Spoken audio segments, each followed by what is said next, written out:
I'm Bethany Ryan, and I have created an organization called Operation Bluebird, and I'm going to tell you what it is and explain it.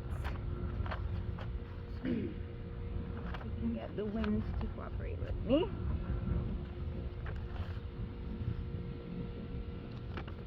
Let me just get my notes.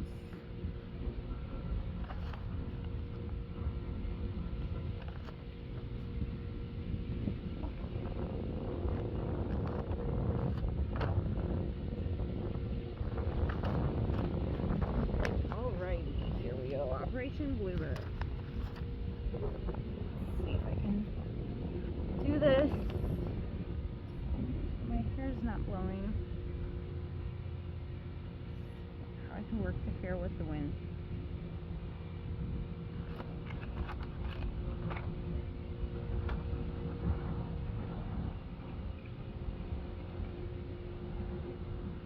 Does that work?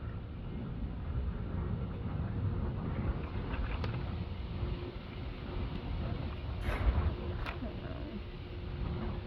It's a little better, but it doesn't look great.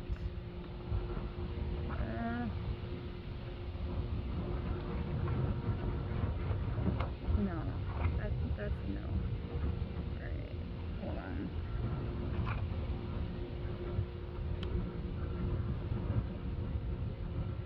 I don't care, whatever. I'm never gonna get this done. Alright. So, story behind Operation Bluebird. During the height of my trafficking, my dog grabbed a bluebird that was flying with her family from the sky. I ran over and took the bluebird from the clutches of my dog's mouth, isolated, fenced her into the front yard in a hole.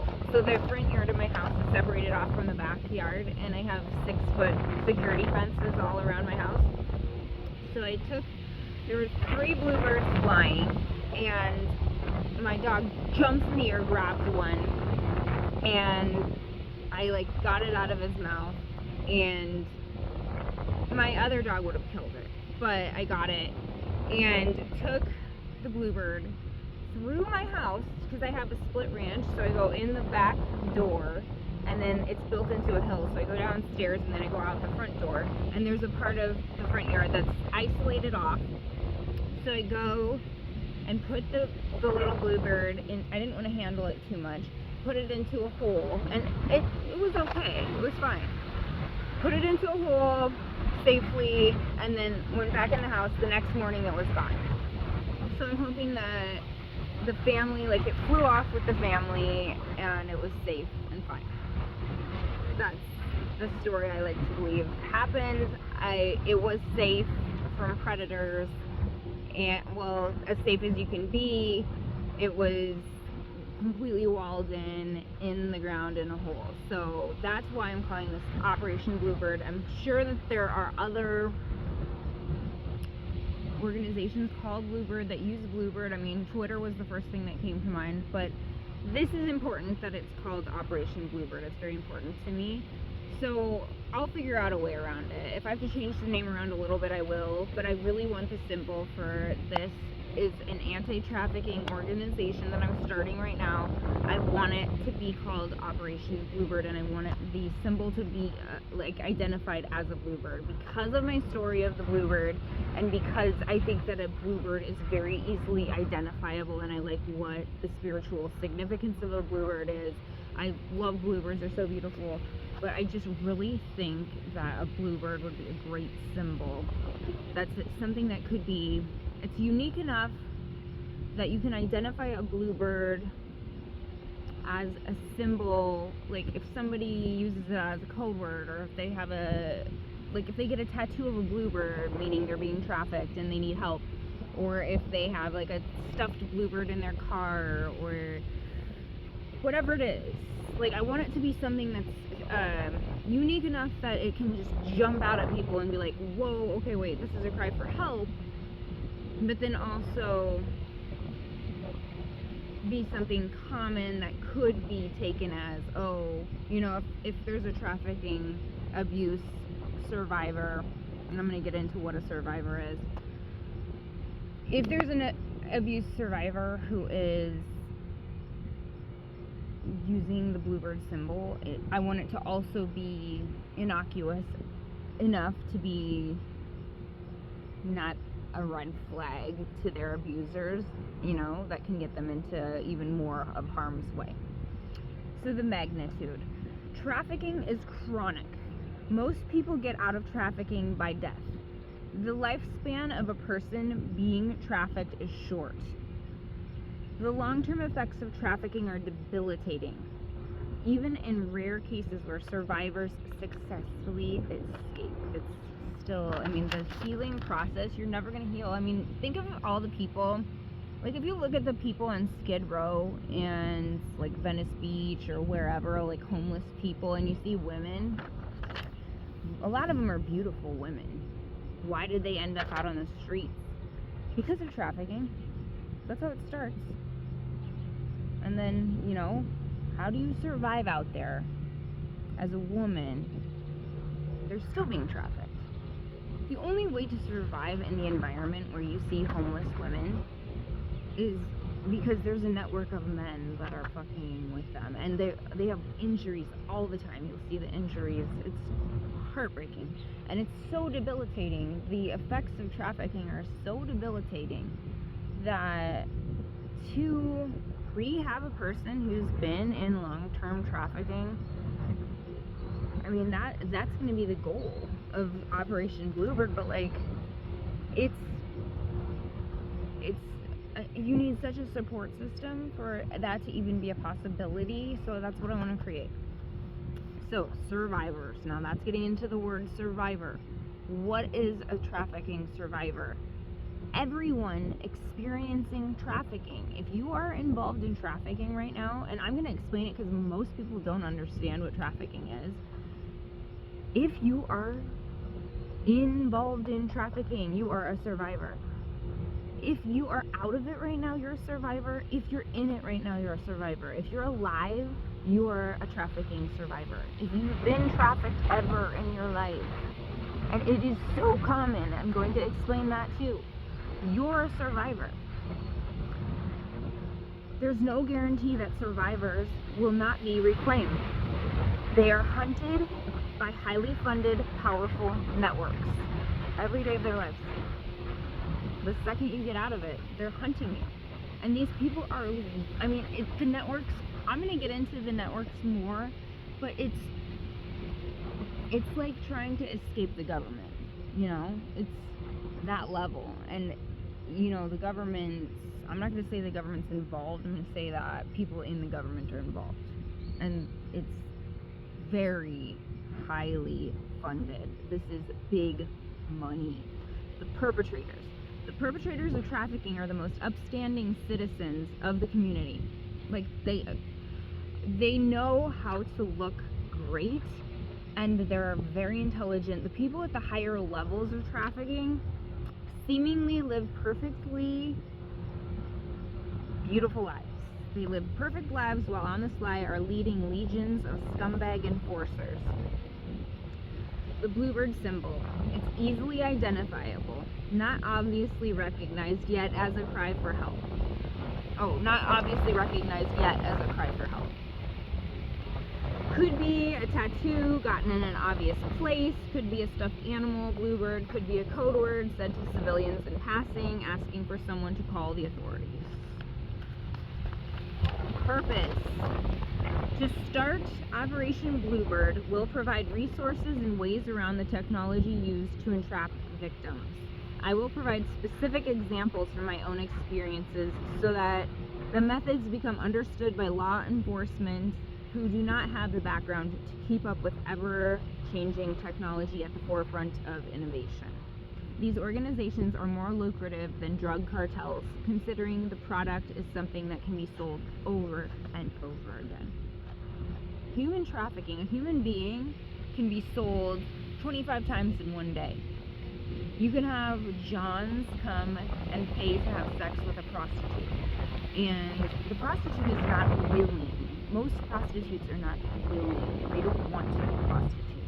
They don't keep the money. They get none of the money. They live horrific lives. And you can sell a person over and over and over again. That's why they're so hunted. Like, if you get out of it or you get away from them, they are hunting you 24/7, and they usually win, you know, because there's dirty cops, there's dirty people at the hospital. Like, it's so hard to get away from them. And if you get away for a few years, like, I gained a ton of weight and got away for a while, but the second that, like, they can just pull you back in at any time. Like, get fat. If you're getting trafficked, get as fat as possible. Seriously. Solution. Crisis Stabilization Unit at UIHC was one way that I got help. So I went into the hospital for a rape kit, and I said, I'm being hurt in my own home, I'm being abused, and I need a rape kit done. So they locked me up on an involuntary hold, and I'm like, if somebody is coming in with bruises all over their body and getting a rape kit done, they didn't come to my house and take DNA. They didn't take any of the clothing. Like, I had a pile of clothing that has DNA on it. They didn't test it, like, from different times that I was raped in my own home. Like, when I woke up on the floor with no pants on in my own home with fucked up smells on me, and I have the clothing and I try to give it to the cops, they lock me up. Does that feel safe? Does that feel like they locked me up saying that I'm crazy? That's how you're treated? So how fucking easy is it to get out of trafficking? It's impossible. It's impossible. Look at me. I work in technology. I'm smart as fuck. And I'm a victim of trafficking. Like, I can't get out of it. So what if you're someone who has zero resources, who's being fed drugs on the daily, getting beaten in the head? How are you going to make someone believe you? If they said that I'm crazy, like, listen to me talking. Am I crazy? Do I seem crazy? So either the people that are at the University of Iowa hospitals and clinics are involved in the trafficking, the Johnson County Sheriff is involved in the trafficking, or they're just that convincible, the people that are doing it. I mean, they, like, went in on this campaign to prove that I'm crazy and get me arrested over and over again. If you pull up my rap sheet, I get arrested non-stop and thrown in jail for the dumbest shit, for calling someone a Karen, for my dog got kidnapped. They kidnap your dogs too. This is another coercion technique. They kidnap your dogs. They'll basically, like, if you have a family, like, if you have kids, like, I think a lot of women that have children are victims of trafficking because they're scared that they're going to kill their kids. You know, they threaten your family. It's just textbook. It's textbook abuse. Anyway, so I'm going to go back into what happened when I think, even though I think it was fucked up that they put me in the hospital and said that I was crazy, that I'm imagining all this stuff, that it did help me, possibly. So I was locked up on a hold, which prevented abusers from accessing me. I was in the ER getting a rape kit done. They suggested a domestic violence shelter. So there was a social worker in there, and she's like, go to a domestic violence shelter if you're being harmed. And I'm like, I can't because of my dogs. So I don't know if that's crazy, if they think I'm lying because I won't get out of my house, but I'm, like, trying to protect my dogs. So anyway, a social worker and a doctor put an order in for me to be put on a hold, so a psychiatric hold. So I'm in there for rape with bruises all over my body, and there's bruising around my anus. I've never had ass sex, and I haven't had sex voluntarily since 2019 yet. There's bruising all around my anus, and I've got bruises all over my body, and people's DNA on me, possibly, that I don't even know who they are, like strangers. And instead of taking it at face value that I'm being harmed, they put me in a hold. And they take all this, like, drug stuff, it all comes back negative. Like, no drugs, nothing wrong with my health, like, everything seems fine. So, as embarrassing as it was being pulled out of my house in handcuffs by 4 sheriffs, it definitely sent a message that I was not purposefully being held, so my animals were not abused while I was out, as far as I know. It may have saved my life. Things were very bad around that time. In the hospital, I was away from the head trauma and the 24/7 fear. So like, lots of choking. I'm like constantly in pain, and like my head. I think they beat me up upside my head, and like when I'll wake up, my wrists always hurt. I don't know what they do. I think they zip tie my wrists. There'll be zip ties all over my house in different locations, and there'll be like rubbing alcohol from Target. Will be in different places, like different stations in my house. So I think they like wipe me or wipe fingerprints with the rubbing alcohol, and then there's the zip ties all over my house, whatever they do with those. So maybe to restrain me. There were also knee pads in one room in my house. So my mental health was stabilized with meds. I was fed a lot when I was in the hospital. I ate nonstop and gained 8 pounds during that week. I was just skin and bones going in. So long-term vision.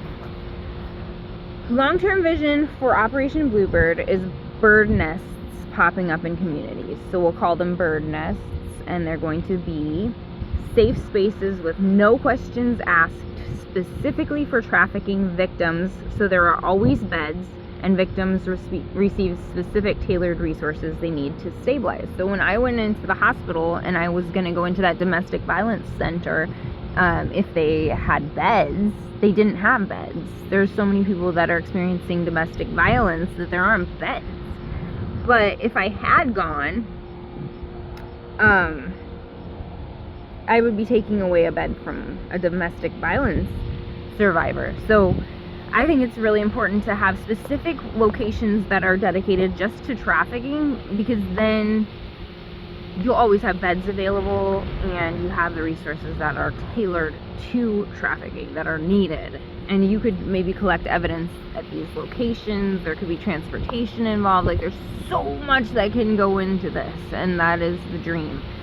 So how you can help: spread awareness in your community. Assist in cultivating safe spaces with a bluebird symbol inside or a sticker on the window to signify to women and men who are needing help that employees of an establishment are versed in what to do when the bluebird code word is dropped. And you can tell your kids about it. Like, I'm hoping that this is going to take off and that it's going to be Operation Bluebird, but even just sharing this video so people understand what trafficking is will help in the long run. And it's going to help.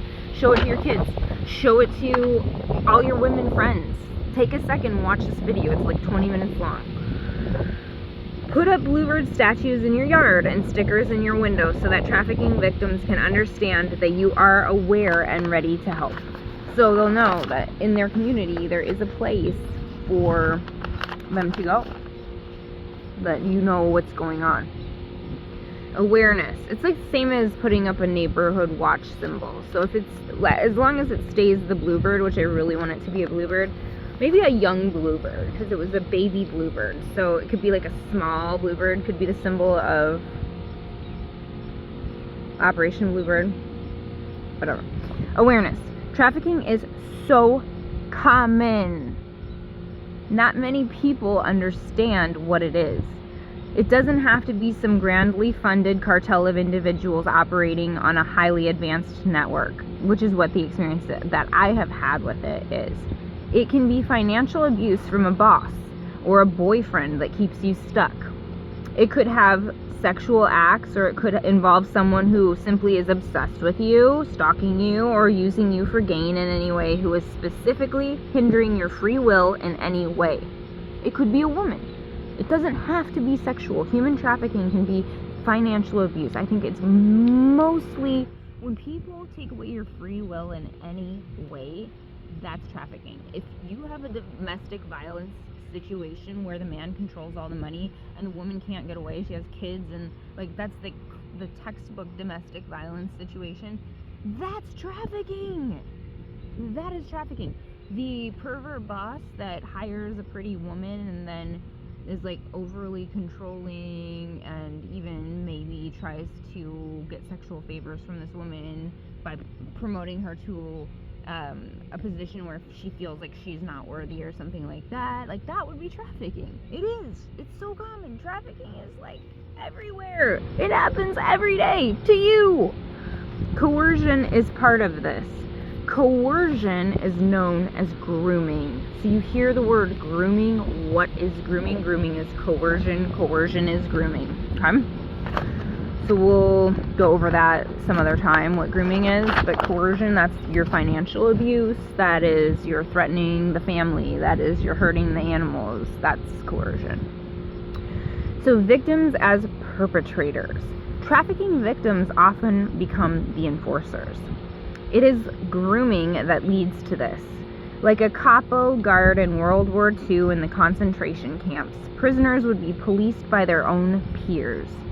Conditions may be slightly better for capos. They have a sadistic mindset already, or they have been groomed to believe that policing their own community will be most beneficial for their own survival, or they owe a favor and are seeking to pay off their own debt by putting harm onto another. So they get wrapped up. So basically, they make the person believe through grooming that they owe a debt. Oh, you did something bad. You told on us, or you went to the hospital. No. You know you're not supposed to go to the hospital.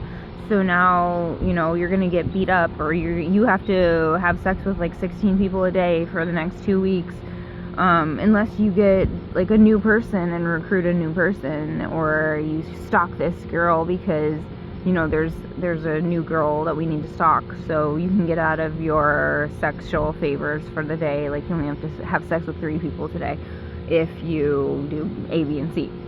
Or you just get the community policing and lead people to believe that someone in their community is doing something bad, that basically marginalize an individual, as I had been in my community, and make everybody basically target them and harass them as saying that they're a bad person, or they're a criminal, or they steal money, or like, oh, everything she has, she stole everything she has, or she's a horrible person.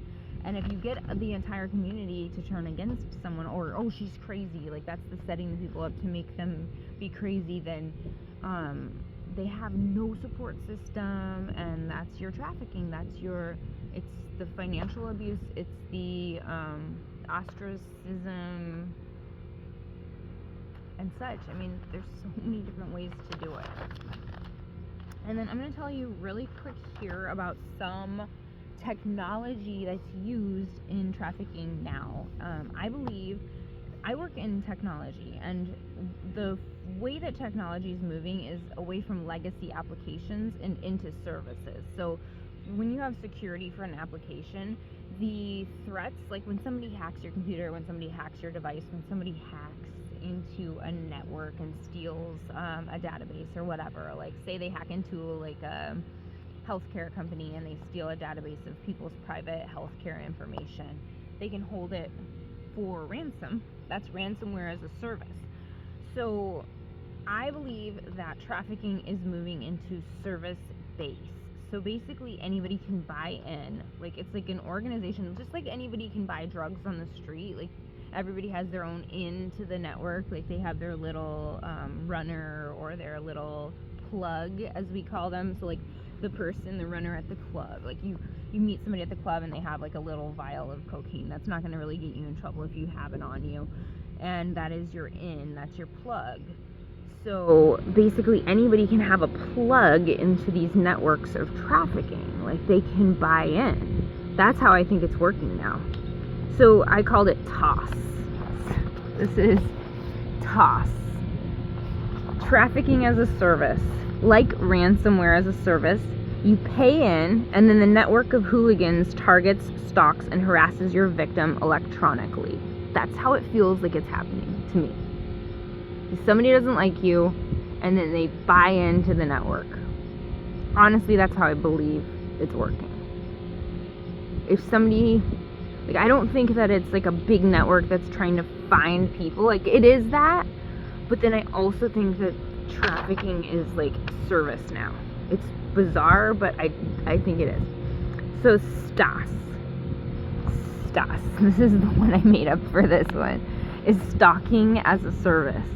Gang stalking and targeting individuals using a network of hooligans who make $15 an hour per to follow you around from tags on your car or in your phone GPS to creep you out and intimidate you. So gang stalkers, they're like so common that people interview them, and I've like watched the interviews of gang stalkers, like, why do you do it? Well, you go on this website and then you sign up to be a gang stalker and they pay you $15 an hour, and they give you like the list. Basically there's a list, and then you like hop on the network, and like if you see like there's car of person being stalked number 85,000 and you're in the vicinity, then you log into the network, basically clock in, and then you follow person and do something creepy, like pull up next to their car and be like, or just do like follow them around TJ Maxx and stand like ridiculously absurdly close to them, just to give them like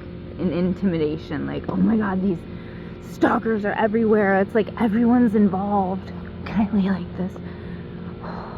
My feet are falling asleep. Okay, and then I said MICAS is microwave as a service. Microwave as a service. Satellites with direct energy weapons directed at target. Gang stalkers with radiation and voice-to-skull boxes in their trunks. This is the new one. Okay.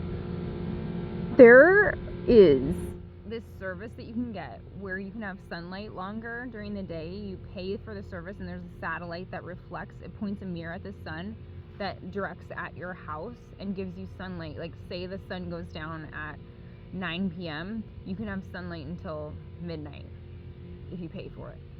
I think that there are targeted energy weapons on satellites that you can pay for to be targeted at someone you hate. You heard it here first. So these are the service-based stalking tactics that I'm going to learn more about them, but I'm just talking about like what I've seen. And I'm going to talk about mirroring phones and mirroring internet in another video, but how they basically take away all your resources. You have no one, you can't call out from your house, like you don't receive your text messages, your DMs on social media. They hack everything. So you have no way of contacting anyone. Alright, so thank you for watching, and I really hope this takes off. I'm very excited about it. So Operation Bluebird.